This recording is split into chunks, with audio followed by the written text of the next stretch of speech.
Okay, so geometry students, this is going to be deriving the formula for a circle. So I just took this graph here, and I took this little cup here, just placed it upside down like that, made a circle with it, okay? No particular rhyme or reason to it. And then I'm going to set up the illustration drawing. So it says, draw the circle and label the center C. So here's the circle center, C, and then it says label it with coordinates HK. So that's going to be the center of the circle. And then it says place a point on the circle and label it point A. So I'm just going to put a circle, or a point, here, and I'm going to, it's going to be point A, but the coordinates are X, comma, Y. All right? Then it says, draw a line parallel to the y-axis through point A. So the y-axis is here, so I need to draw a line that's parallel to it. I'm just using a pencil here. Not really formal, but I'm just using a pencil here, and I'm drawing a parallel line to the y-axis. Alright, then it says, draw a line parallel to the x-axis through point C. So if we look at the x-axis that's down here, we want to draw a line that's parallel to that through point C. So I'm just going to kind of eyeball this here a little bit, but it's going through point C. Alright. And then after that it says to label this intersection B. So this point right here then is B. And it also says to label side AC, so this one, label that as R, or the radius. So here's, I'm going to just draw that. And this is going to be R, or my radius. And it says draw the line segments AB and BC. We did that, and so that's what that is. Label AB as side A, little a, and label BC, it says, as side B. So this is going to be little b. So now we're all ready. We're all set up. And again, this is an R. Almost looks like something else, but anyway. So now we can start with the second part. So I've got my picture, so just make sure you have yours looking kind of like that. And then it says on here, using the coordinates X, Y, and HK, and those you wrote for B, find the lengths of the two legs of your right triangle. So distance formula. So if you can remember the distance formula is x2 minus x1 squared and y2 minus y1 squared. And remember, it's all square rooted.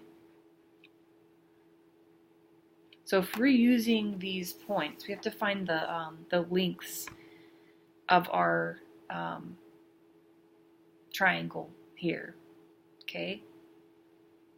All right, so, and we didn't really write the coordinates for this one yet, so we almost have to kind of figure that out. If we have, for B, let me see if this is right, but if we have this, we need to do, if the value of x here is h, and then you go further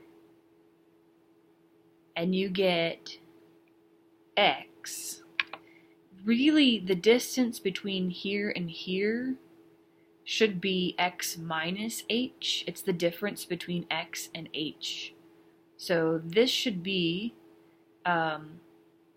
this distance right here, b, should be, without even using this formula, I think I can tell you, that the legs of my triangle